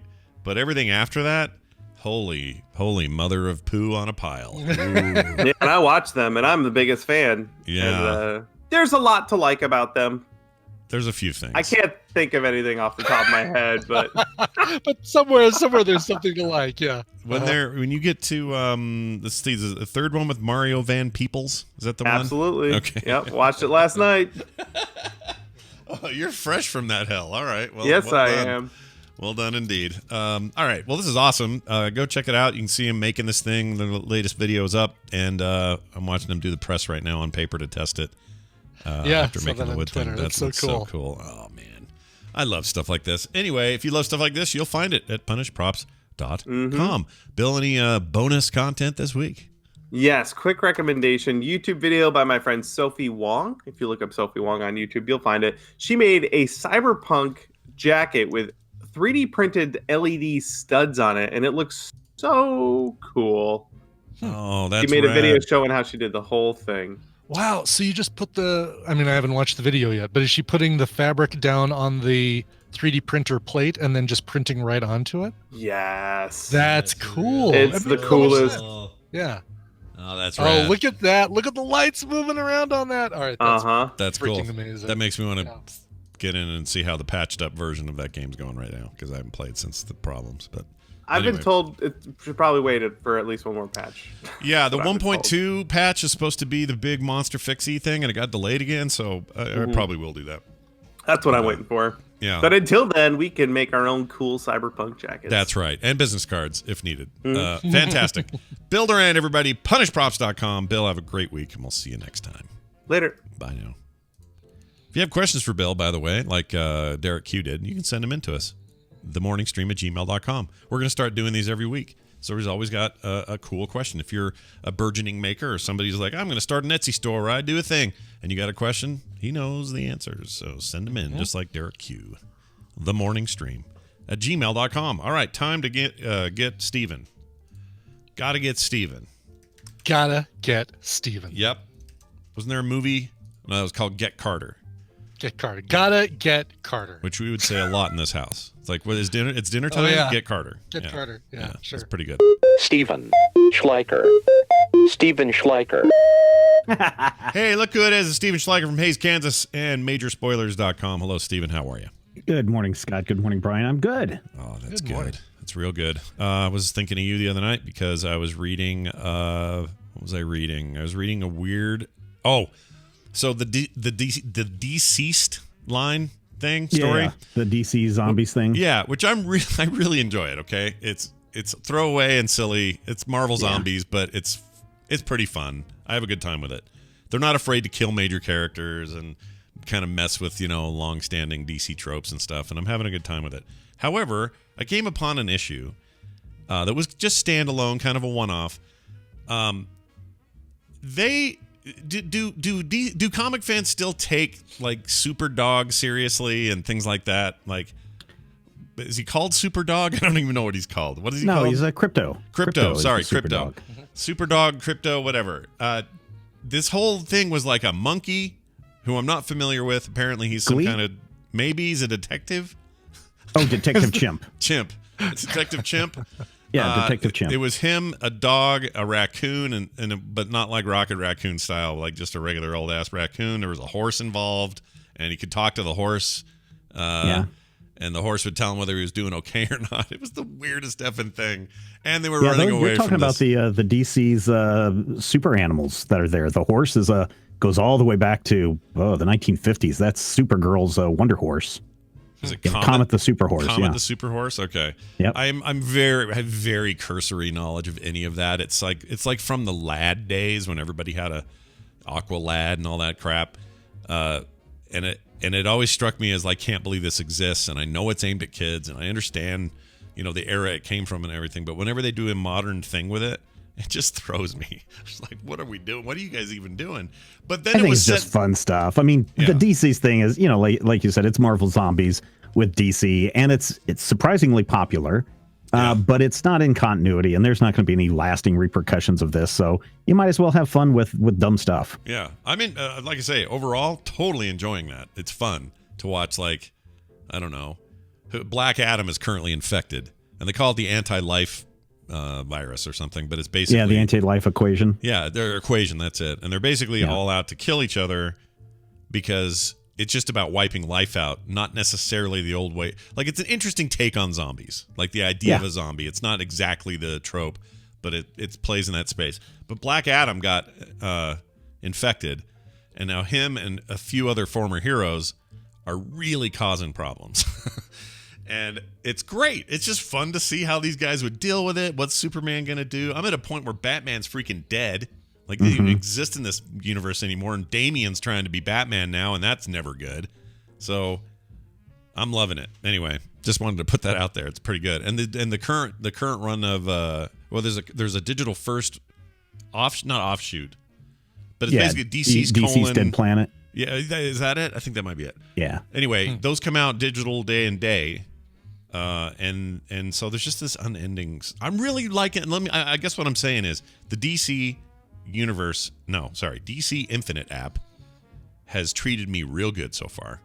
$7.99 a month or whatever. That's a great buy. And again, if you're someone who doesn't care about the latest greatest stuff, then definitely jump on this, because getting comics that are 3 to 6 months old isn't that big of a deal. Nope. And you'll be able to read, long stretches of the comics without having to wait a month for the next installment. Yeah. So great. yeah, I mean, it's a great deal. It's a binger's a good time. And also, like I said, plenty of digital firsts happening there as well. So there are some day and date stuff. But then, if you want to go back and you're like, man, I'm really in the mood for Kingdom Come again. I haven't read that in years. Uh-huh. Great. It's all there. Beautiful HD. Zoom and enhance, baby. It's good stuff. Anyway. Oh, yeah. And especially in that one, you do want to zoom and enhance, because the Kingdom Come is Alex Ross. And you go in and there's so many Easter eggs and things hidden in all the panels that are just, tributes to the entire history of DC Comics. Yeah. It's just an amazing book. If you've never read Kingdom Come, you're wasting your time here. Go do that and then come back. Mm-hmm. Okay. All right. Hey, Steven, I heard there's a Terminator anime series coming, and this is freaking me out. Yeah, there's a Terminator anime series. It's been ordered through Netflix. Yeah, Terminator. There you go. Terminator. I like that, Brian. Oh, Brian. That's terrible, but great. It is terrible. Terminate. Yeah, Terminate. Listen, I'm for this. Vote me in. I don't care. They've been pretty good with these weird things. Like the Dark Crystal thing worked well, right? Yeah. Obviously, it wasn't anime, but it was like a continued property on Netflix. Mm-hmm. But in this case, Jim Henson Group. Yeah, in this case, what I'm excited about is I think their other proper, IPs to anime kind of conversion stuff's worked out pretty good. In particular, I really like that Castlevania series, like a lot. Mm-hmm. Yeah, that's who's I forget who the writer was on that. Not Garth Ennis. It should have been. It was kind of. Yeah, who's that? It should have been bad. Is what I was going to say. Yeah. And it was great. So yeah, I'm all for this. I have no problem with this. Bring more anime to me in the form of like all other mainstream, even Western stories like this. I don't care. It's fine. Yeah, and this is being done with Skydance, which has produced the last 2 Terminator films, and partnership with Production IG. So these are the people that are going to set this up and then knock it out, and hopefully it's really, really good. Yeah, I want that. There's also a Splinter Cell series coming. Is that true? Something like that. Yeah, there's some others in the works. Splinter Cell series coming from John Wick writer Derek Kolstad. There's an anime spin-off of the Zack Snyder film Army of the Dead, so they're going to do the Army of the Dead movie and then a spin-off anime thing, which I'm all for this. I think the only time they've kind of blown this was the recent what was the Blade Runner like show that was on Netflix a couple seasons. Oh yeah. I don't remember what the title was, but yeah, Joel Kinnaman in the first season, and then second season wasn't that great, but then they did this anime spin-off thing and it was kind of terrible. So it doesn't always work, but this works for me. I'm fine. Whatever. We do need our next season of Love, Death, and Robots too. Man, I can't wait for that. When's that happening? Do we know? We don't know. They said another season's coming, but it takes a long time to do animation, but still needs to be soon. Especially the way Netflix does stuff, they don't announce, or they don't approve the next season of a show until you're halfway through the current season, and they can look at the numbers and see how it is. And so that's why with a lot of the Netflix stuff, you literally have to wait until a year and a half later before you get anything from them. That's true. Yeah. And especially with, this whole pandemic thing going around, that could have easily slowed down a lot of the animation process. Yeah, that damn pandemic, and I know. It sucks. All right, here's some other good news. Halo coming to the small screen. We've been waiting for that movie forever, but here's the thing. No, this isn't a movie. This is a TV show. This is a TV show that has been people have been talking about for the last decade. Yep. Since probably when the first Halo game came out, people have been talking about, oh man, let's get a Master Chief series on TV. And it's been passed around and kicked around, and everyone's passed on it. And finally, they have announced that it will not be showing on Showtime. Instead, it is moving to Paramount Plus and should arrive in the first quarter of 2022. And this has, produced by, it's still being produced by Showtime, but it's airing there. You're right. So Showtime's a production, they have the production money. Anyway, 343 Studios is working with them. They're the current video game developer behind this franchise. Amblin is producing also, co-producing, so Steven Spielberg's got his hands in this. Let's see. Zubba, zubba, Pablo zubba. Schreiber is Master Chief. Oh, no way. Really? Yeah. Oh, he'll be great. Yeah, I was trying to find some casting stuff. There we go. Natasha McLeone. Oh, I like her. Will play 2 characters, Dr. Kathleen Hazley and the creator of the Spartan Soldiers and Cortana herself. This is great. I think this is a long time coming. I mean, Halo is now 20 years old or something. 2001 or 2000, whatever it was. Oh, it's like 2002 or 3, I think, right? Was it? I don't remember when the first one came out. Halo Combat Evolved. I have to look it up. But anyway, that's just insane that we have gone this far without any kind of. There's been some animated stuff, a little short stuff here and there, but that movie was been bounced around forever between District 9 guy and who else was working on that at one point. Guillermo del Toro was going to work on it, then that fell through. Lord of the Rings director. Peter Jackson. Peter Jackson was going to do it at one point. So there's been all these people going to do a Halo movie, and then TV show talk. To finally get it is great. I'm stoked. Let's we still have to wait a year though. Yeah. Well, we'll live that long. We'll be okay. I think a lot of it has been done, to be honest. And they're just doing some of the final post work, but that mixed with current situations probably push some of that off for a year. But you'd call that. And then of course they want to see how this Paramount Plus thing launches. What, this week? Tomorrow? Yeah. But is this is it really tomorrow? Is that I think tomorrow? it's the 4th. It's Sorry. soon. So that'd be on Thursday. Yeah, it's real soon. Do they have a free tier? It just automatically changes if you're currently CBS All Access, probably, right? I have no idea. That thing sounds so messed up, to be honest with you. It totally does, yeah. Is there a free tier to it or no? Do we know?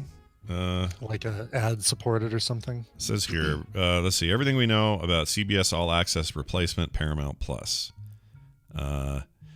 I mean, honestly, as much as heat as we can give them for having all this switching around and name problems and all this stuff, it's not that different than what HBO freaking fumbled through to try to get Max finally done.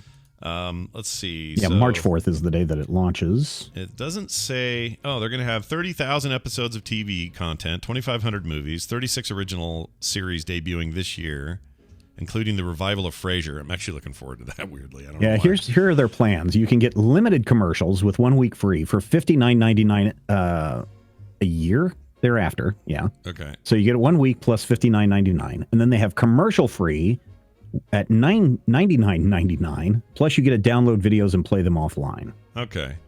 Oh, and it does say here, and there's a $10, if you want to do monthly, $10 monthly subscription, but that's only for a little while because they're also adding a cheaper $5 a month base tier after launch that will support some advertising. So basically like the cheaper Hulu entry point, I think is what that is. I don't know. I need to be convinced by a few other things to pay another $10 for somebody, but I certainly didn't jump on the CBS All Access as much as I like Star Trek. It was just nothing there really appealed to me, and certainly CWC doesn't do anything for me. Yeah. So even the Picard or the Star Trek Discovery. No, it didn't. It did not. I mean, I'm very interested in them, but I was just like, ugh. Yeah. And of course, the CBS All Access had horrible problems at launch. If you remember, people were trying to watch Discovery, and it just kept booting them off and horrible speeds and everything. Yeah. So it'll be at least a year before I look at anything on Paramount Plus, even if Beavis and Butthead are there. What? But the Jersey Shore, Snooki is on there. Oh my! According to the commercials on the right, exactly. They have a lot of content here, though. I don't know. I mean, they have to prove themselves, but there's a lot of stuff. They've got the entire Nickelodeon thing, so there's a lot of kids stuff. They got let's see, the entirety of the Paramount back catalog is pretty big.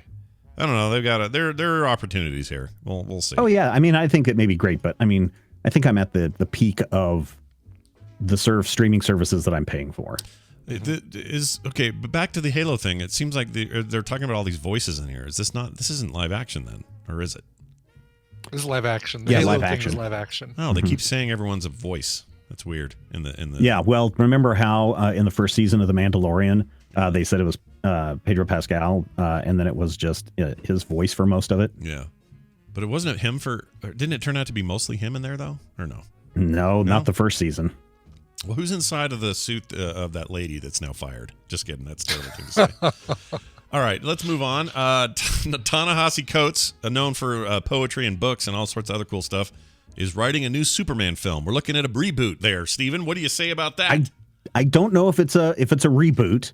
It's in early development. It's a new film being produced from J.J. Abrams, but I guarantee you that Zack Snyder is going to be involved with it unless he totally gets the boot from Warner Brothers, which he's not. Oh, by the way, we've got 2 more weeks till Justice League arrives. Yeah. Wow. But yeah, this should be very, very interesting because he most recently is writing over at Marvel Comics.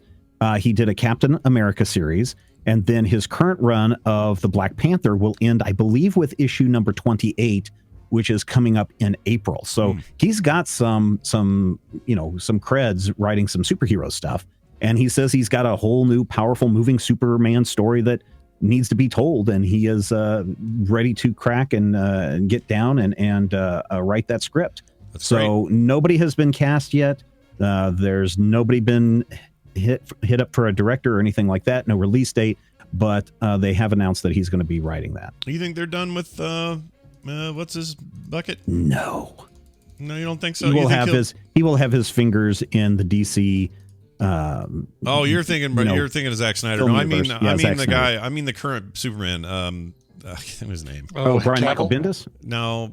What'd you say? Oh, you're talking Henry Cavill. Henry Cavill, yes, Henry Cavill. Do you think he's still? I mean, he could. He's young and buff and Brad. Why couldn't he keep doing it? He's busy with The Witcher. He's busy working on that sweet Warhammer 40K. Yeah, he's building a new and working on Warhammer 40K stuff. Yeah, and building a new PC at home and painting his figures. He's got other things to do besides earn billions of dollars. Yeah, I like him. He's never been the problem for me. He's never been the issue. The issue is writing. The issue is directing. The issue is other things. It's never been Henry Cavill. He's great. So who knows? I mean, he may be interested in this. I don't know. He should be. I think he did his 3 movies. I think he did his, most actors today, if they're coming in for a franchise series, will sign up for 3 movies. And then after that, the truck backs up with lots and lots of money. So I don't know if there's something like that in place or not. Yeah. But the article that's over at Variety is basically saying, hey, no one has been hired to play Superman yet. Nothing about Henry Cavill or anything like that. I'd like to see him. I also like what's his name, Tyler Hoechlin, who does the Superman and Lois TV show. He's really good too. Oh, how is that? He's good. I heard that was all right. I was surprised about how good it is and how well they did at it. Basically, from what I can tell, they are taking heavily from Brian Michael Bendis's run, starting with Action Comics number 1000. The Superman and Lois trade paperback seems to also be playing a role in this. This would have been right after Convergence that book came out because there's some stuff with Inner Gang and stuff going on in Smallville, and the fact that they moved back to Smallville to raise, in this TV series, 2 kids, which is a surprise. Yeah. And so it'll be interesting to see where this show goes. Okay. Now, we can't have you here and have you then leave without at least addressing where we're at with WandaVision. How cut up are you? I'm done. I'm Scott? all the way up. Okay. So, the final episode's this next Friday or this week. Mm-hmm. We did get a slightly longer episode this it was, I think it was like 47 minutes, although that's not the longest episode. Or maybe it's 41 minutes. There is an episode that I think is a little bit longer than that one, and that may just be based on all the post credits and everything, or the credits that they have to put in for all the different countries and stuff. So, all right, I'm loving it. Okay, loving it. There's more poetry and heart in that last episode than most of TV this year. Like, it's just very, very good. Mm-hmm. I'm a little worried though that they're going to be able to sew things up in a way that there won't need to be a season 2. Yeah, there's a lot going on. Well, I mean, you've already revealed who the big bad is, and now they have to come to blows and resolve it. And that's basically, once the big bad's revealed, you do that in about 3 episodes. So you've got the big bad reveal, here's my twirling of the mustache moment where I reveal my evil plan, and then everything comes to blows and gets returned to normal, or as Stan Lee used to say, I don't want change, I want the illusion of change. Oh, is that what he used to say? Oh, yeah. That's why he's so happy with, satisfied with any superhero will go through an arc, and then it'll come right back around to poor Peter Parker is still poor Peter Parker. Mm-hmm. Well, he was right about that. I think there's wisdom in that. It's a really smart way to do it. Yeah. It's just so, man, it's so good. I freaking love it. And The things that I like about it are, so we've already got the origin story of one superhero in the form of, now I forgot her name, Pulsar.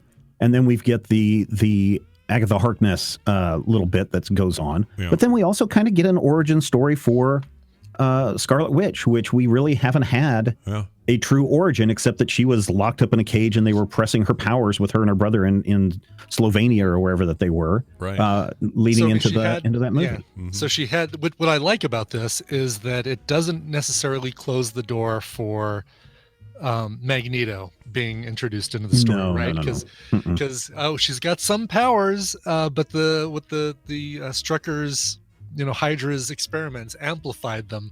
So it's like, okay, so mutant. Yeah, but we did get to see her family though before they got all blowed up. We got to see what she believes are her family. True. They're not gonna. It'll be kind of weird to put a cow and a guy with a red helmet in there in that episode. And yeah, like they're never. I mean, it's obviously sticking to MCU rules here, but it is nice to get that background, and I didn't expect to see all that. That was really cool. I will admit, I'm a little worried about the kids. Don't know where they're at. Yeah. Hope they're okay. I don't know. Agatha's a piece of shit. So. Anyway, yeah. Was oh my god, now I can't remember her name. Photon, was she Photon for a while? Because the character I'm remembering. Oh yeah, maybe that's Photon. I'm just getting them mixed up. Monica Rambeau.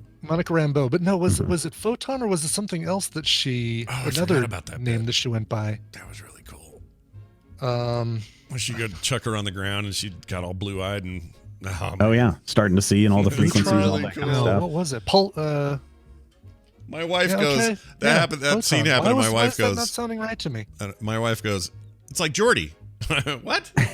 She goes. She sees like Geordi. I'm like, oh yeah, okay, yeah. Everything's like patterns and light and infrared and everything. Yeah, anyway. I don't know. I'm not all down on all of my Marvel hero history, but Pulsar is the only name I know. Pulsar, yes. Yeah. Pulsar, Photon. She's been a bunch of stuff. She was Captain Marvel for a while. Photon, Pulsar, Spectrum. Spectrum, yeah. Mm-hmm. Yep. Was she ever Rambo?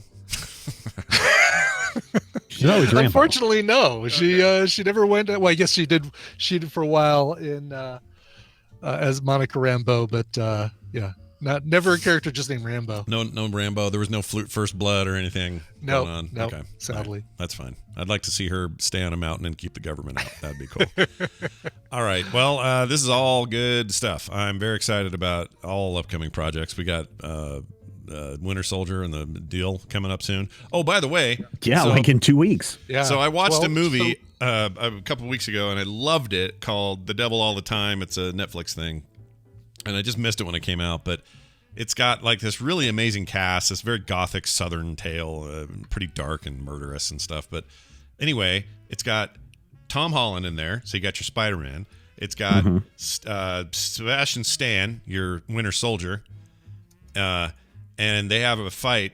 New Batman's in it. Vampire Boy, Team Richard or whatever his name is. Face looks like a foot. Face looks like a foot. Looks like a lighthouse. Playing with your wiener in the lighthouse guy. Bob Pattinson. Yeah, he's in it, and it's great because when I see movies like that, I go, "Oh, so Spider-Man killed Winter Soldier, so we know Spider-Man could kill Winter Soldier, but also he killed Batman, so Spider-Man wins overall because he's the." I always do this. That'd be great if they were like, if those rules applied across all movies. Like, well, I saw Lois Lane getting down with Batman in that American Hustle movie, so it's got to. I don't know why that cracks me up, but it's like I can't help it. Like when you saw The Prestige recently reminded me, it's that's Batman versus Wolverine. Yeah, it's Batman versus Wolverine. Yeah. Exactly. You got Scarlet Witch shit. I can't think of names today. So, we're talking about Black what you Widow. don't want to do, Black Widow. You don't want to go see what is it, Old Boy? Because that's got Thanos and Scarlet Witch getting it on. Oh my gosh, really? Oh my gosh. No, that's bad because they couldn't. She hates him. She didn't like him at all. Yeah, she hates him. Yeah. He did. By the way, really quick, I said March 12th. I was thinking about the Marvel Legends drop. Those are great little vignette shows to watch for right before you watch a season. So you get Marvel Legends on the 12th, which gives you all the MCU backstory for Winter Soldier, Falcon, Agent 13, and Baron Zemo. And then a week later on the 19th, you get. It's the 19th. Okay. The 19th. That's great. I'm ready. Bring it. Those are great for your significant other who maybe isn't the biggest nerd, to kind of give them that background that they might need for the show. Yeah. Well, I'm in. So sign me up for all these things. They basically I already knew they proved themselves in film, but I didn't think WandaVision was going to be as cool as it is. I'm totally taken aback by it. And it's daring, and it's dangerous, and it's weird, and it's hard to pull off, and I don't even know how they did it. Like, yeah, and I feel. Well, I'm hoping tell you how hoping they did it. Well, you know what I mean. they removed Perlmutter from the head of Marvel TV and moved everything to Feige. Yeah, Feige needs to be just in charge of everything. I saw a funny Onion article, fake headline that said Kevin Feige all upset at his mom for throwing out $3.2 billion of his cool comic stuff or something like that. Yeah, well. And it's like, that guy is just like, you see his name and you go, oh, well, I trust this. This is going to be great. Like, whatever he's got his hands on, he is going to be remembered as a one of a kind of guy in that regard. And then someone reminded me yesterday. I don't know where, I was talking to somebody online. They said, "You remember in '98 when Marvel tried to sell all of these characters to Sony for $25 million measly dollars?" Wow. And Sony turned it all down because they were like, "We don't think we want anything but Spider-Man and the X-Men. We don't think anything else is worth it." Yeah. They didn't have X-Men. Fox they were also very desperate still in the mid '90s. So. They were, but just how stupid is Sony? How stupid are they? Oh, I'm so glad. Because we'd get crying Captain America, who gets, Spider-Man 3, Peter Parker turning into Disco Pete. We'd get the same thing with freaking Captain America and Thor. It wouldn't have been good. It would not have been good. But imagine if imagine a world though where they made that measly purchase, which is now worth worth billions. This is so cheap. Or imagine if they had sold to Michael Jackson. Yeah. Oh, that was a thing too. I forgot. Yeah, that was a real deal. Well, based on a documentary I saw, it would have been nothing but heroes in their buttholes. Anyway, yeah. So now listen, if you guys are interested in the licensing of comic book characters, Planet Money has a great 4-parter where they attempt to go and buy and license a old Marvel superhero and the process that they go through. So it's been going on the last 4 weeks, I want to say, and they've got they found a loophole on how they might be able to do it. And then this week, I think they are actually looking at how do we take this character and turn him into something that people are interested in. I have Planet Money, and I didn't know this was going on. I will now go and make sure I didn't delete it by some dumb reason, because I really like Planet Money. Yeah, I want to say it's been the last 4 weeks of episodes has done that. It's all about this guy called the Doorman. Oh, dude, thank you for saying this. I'm going to... Oh, yeah, you know what? Really Since cool. I got my new phone, there were some shows I hadn't resubscribed to. This is one of them. There it is. We want to buy a superhero. Mm-hmm. Oh, all right, I'm in. So you think you can buy a superhero? That's awesome. Hot new show. Yeah, it's very cool. Very cool. Well, what else is very cool is majorspoilers.com. Go check it out. Yep. All this kind of stuff and much more covered there each and every day. Steven, any other final words before we go? Stay hydrated. Oh, yeah. Yes. All right, well done. Brian, you in the mood for a Monday morning mashup? Only on Monday mornings am I in the mood for a Monday morning mashup. Strangely enough, today's a Monday morning, so I'm in the mood for a Monday morning mashup. What if that mashup was called Beef Bruno? Then how would you feel? Does that change at all? Let's try to remember somebody's name, and I can't remember who that. Yeah, let's do this. All right, we're playing it. Here you go. Enjoy. Okay. Oh, Crest Whaler, f*** off. We curse all the time. F*** off, Crest Whaler. What the f***, man? Jeez, what is that shit? What Brian's doing, maybe not as much. You know.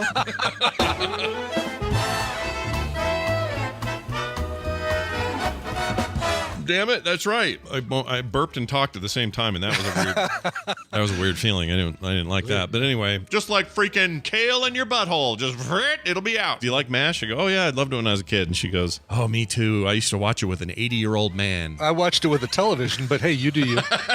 It was projected on the wrinkly back of an 80-year-old man. I'm calling about the Jim Reeves collection. I should have said, I'm sorry. I thought this was the line for the Jim Reeves collection. and see if she gets that a lot. Made it to the Turtle made it to the water. Let's talk about a New Jersey man. New Jersey man. That's right. What's his power? The ability to survive with fumes in the air and not be affected by it whatsoever, because he lives in Newark. Excelsior. Wow. I know I was probed. How do you know? My butthole's 3 inches bigger than it was when I came here. You know, this sort of thing.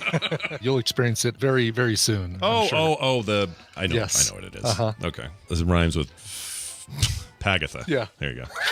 Yes. I almost put an F in front of that. What was I thinking? What was I doing? Because that is like when you do a rhyming word, you say, yeah, I'm going to make some dinner tonight and it's going to have some broccoli or some potatoes, you know. Right. Did we go down a rabbit hole far enough for you there, Robbie? Fish us out. A 3-inch wider rabbit hole, yes.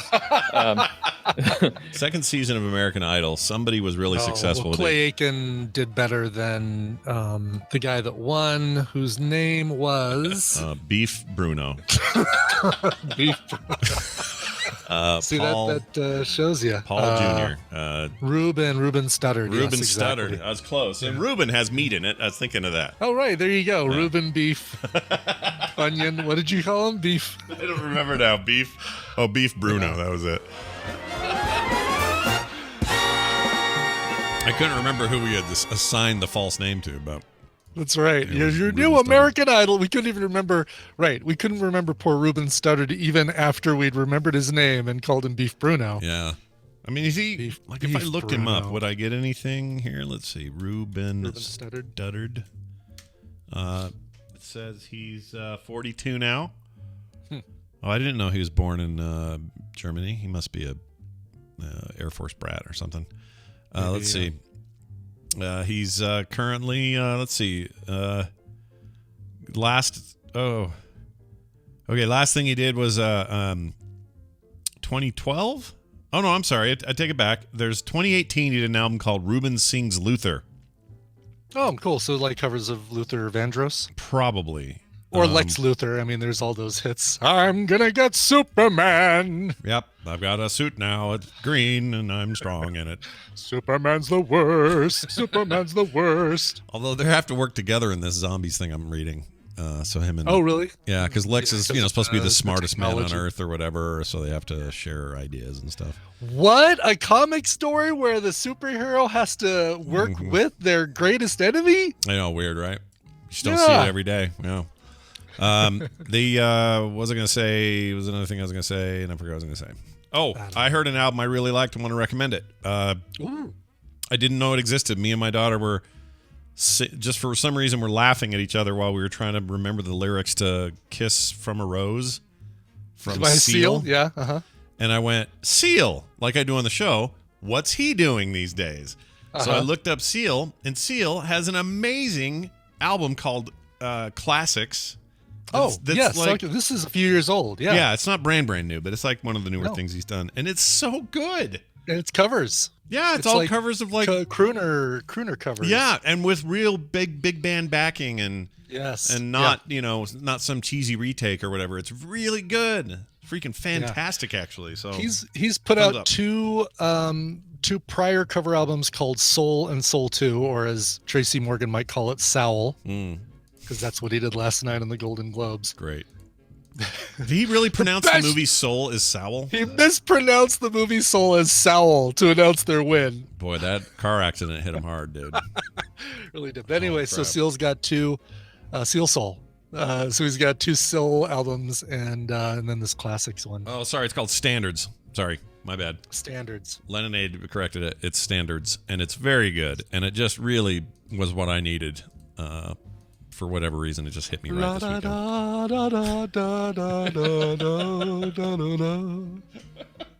I got a weird face, but it's kind of cool too.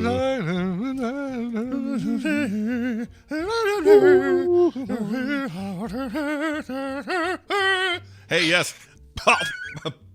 Sorry, I just choked on this mint. Easy there. Easy there. I choked on a mint. Apple Music and Spotify. It's everywhere. So go get it. All right, that's it for the show. Big thanks to everybody for joining us today. Go to frogpants.com/TMS if you're looking for anything that we do. It's all there. Brian, we should leave with a song. Do you have one we can play? I have a song that we can play that somebody will like. This guy will like. Steve Blythe will like it. Greetings, Scarlet and Buckeye. In 2002, I moved from Ohio to Florida to begin working for a certain rodent-related entertainment company.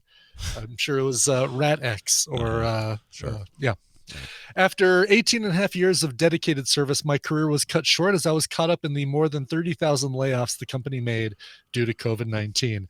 After a very stressful job search, I was able to land a great position only a short drive from my hometown and minutes from my son and his family back in Ohio. I'll be driving up the weekend of February 27th and start work on Monday, March 1st. Great. That's today. Yeah. In honor of this move back home, I was hoping you could play some variation of My City Was Gone by the Pretenders. Your show has been a source of laughter and happiness for me during the very stressful and depressing months of unemployment, and I can't think of a better way to celebrate my new start than with you guys. Thanks for all you do. Steve, Ziv's dad. Do you know Ziv? Z-I-V? Yep. I don't. It's not ringing a bell. Me neither. But well, this Steve is his dad.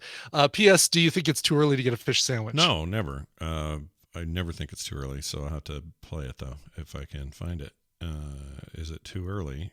Why can't I find it? Oh, right here. Hey, it's too early to get a fish sandwich. There you go. Got to mark that one red. Nice. There we go. Too early to get a fish sandwich. So, this song probably very notably is the song that Rush Limbaugh used for years as his theme song for his show. And sadly, nobody covers it. Like, I don't have any covers of this song, unfortunately. But I do have another great Pretenders song that I think will apply because you're going from no job to back to a job. So you're kind of going back to the chain gang. Right? Oh, nice. So yeah. Another little Pretenders thing here. Sure. This one's great too. This came out on Morrissey's, yes, I said Morrissey, 2017 album Low in High School. He does a great cover of the Pretenders Back on the Chain Gang. Whoa! And we're going to hear it right now. Here's Morrissey, Back on the Chain Gang. See you guys tomorrow. This show is part of the Frog Pants Network. Frog Pants Network. Get more shows like this at frogpants.com. That's no proper table manners. No. Thank you, Zod. Speaking of DC. Proper table manners? I think that was Zod. Yeah. That was Sound Zod. like Zod? Sound like Zod to me? Sound like Zod. Looks like Zod. Must be Zod. Always know Zod is here to be with you and to kneel before him. Always remember that. Kneel before